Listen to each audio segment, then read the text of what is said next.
Certo, irmãos, vamos encerrar a nossa unidade, então, a nossa quinta aula da unidade 9. Nós hoje falaremos, então, do Destino Manifesto.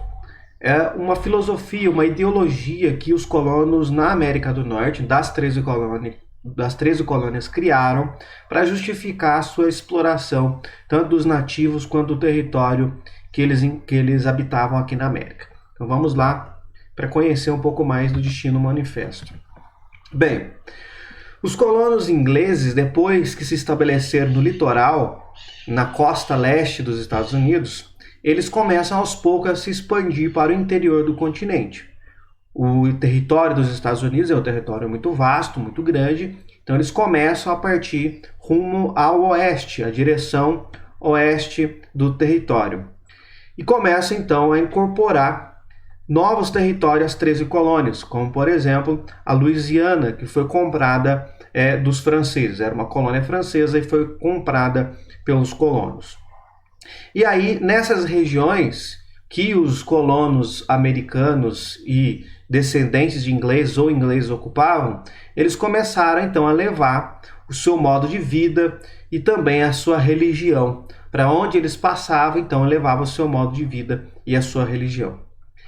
E aquelas regiões ocupadas, então, vão ter moradias, escolas, oficinas e os templos religiosos, claro, todos no modelo dos colonos ingleses. Nos mesmos moldes que eles tinham na Inglaterra, começam a construir aqui nesse território da América do Norte. Só que esse território não estava vazio, esse território estava todo ocupado pelos nativos da América do Norte, ou seja, pelos indígenas da América do Norte. Assim como aqui na América do Sul, na região do Brasil, todo o território era ocupado por nativos indígenas, na América do Norte a mesma coisa. Eram outros povos, mas havia lá um grande número de povos indígenas, que começaram a resistir a essa ocupação dos colonos ingleses.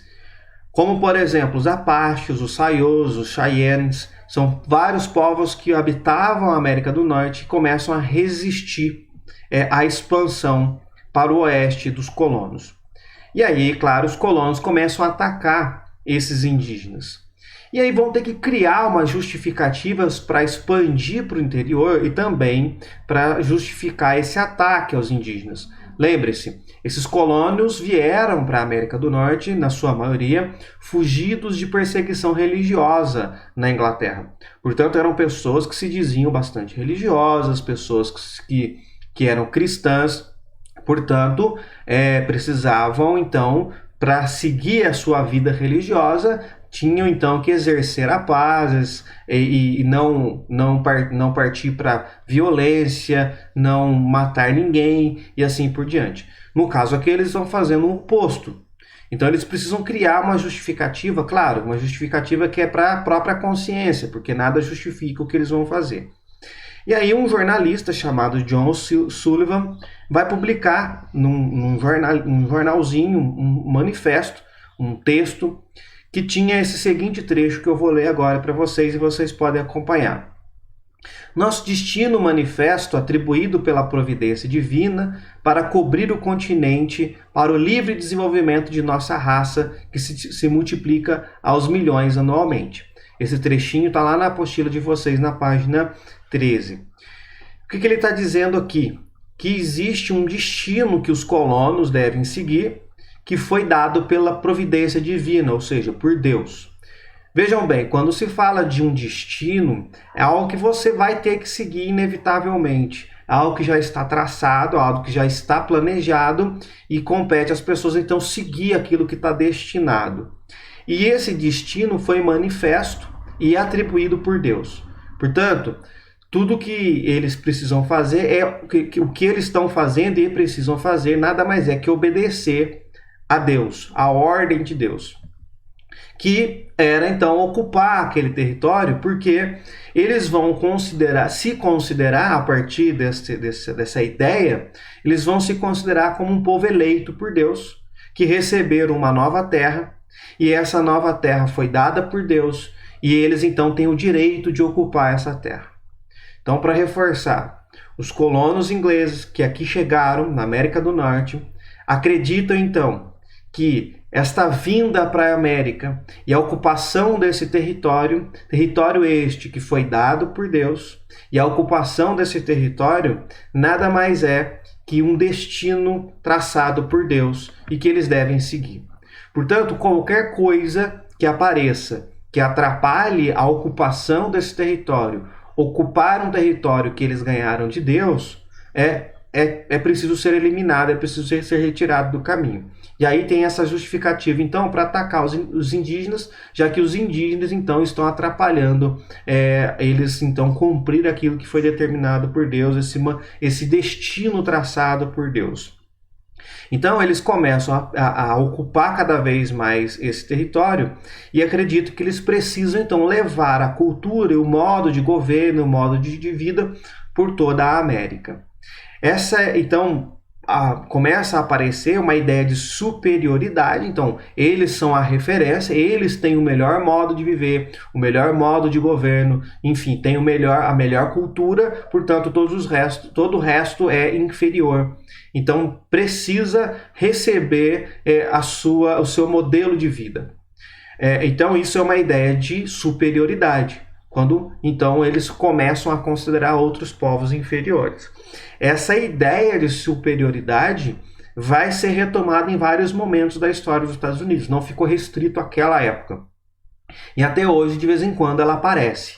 Então, quando eles ocupam um país com a ideia de levar o seu governo, levar o seu modo de vida, levar a sua cultura, então ainda é pautado nessa ideia do destino manifesto, que eles são a referência, eles são um povo eleito por Deus e precisam então levar o seu modo de viver para os inferiores. Então, claro que tudo isso foi criado e nós temos condições de discutir isso e criticar essa postura dos colonos e agora dos estadunidenses, de usar essa ideia de superioridade para justificar a dominação sobre outros povos. Esses colonos, então, inspirados nesse destino manifesto, foram cada vez mais para o interior e começam a conquistar as terras habitadas pelos nativos. Os indígenas, como eu já disse anteriormente, vão resistir à expulsão desse território, porque eles moram lá há muito tempo e agora estão sendo colocados cada vez mais para fora. Começam a entrar em guerra com os colonos. Mas, embora em muitos casos os indígenas fossem superiores numericamente, eles eram muito inferiores em termos de armamento. Então, muitos vão ser mortos pela guerra ou, ao ter contato com o colono, vão contrair doenças, como, por exemplo, sarampo, e o sarampo vai dizimar uma grande quantidade desses indígenas.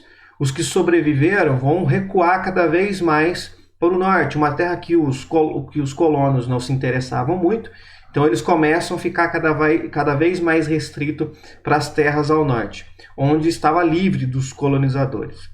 Só para entender o estrago que isso aqui tudo causou, estima-se que a população lá na América do Norte, no século XVI, era por volta de 25 milhões de indígenas, de nativos. E depois, no século XIX, quando tudo isso está aqui que eu acabei de dizer está acontecendo, esse número é reduzido a 2 milhões de pessoas. Portanto, o que nós podemos perceber, se portugueses, espanhóis e ingleses tiveram uma forma de colonizar um pouco diferente, cada um com a sua estrutura, o que eles tiveram de semelhante e que fizeram muito bem foi matar os indígenas. Então, todos eles dizimaram a população indígena. E isso é inegável. A chegada dos europeus aqui fez com que a população nativa fosse totalmente massacrada, sobrando um número muito, muito pequeno.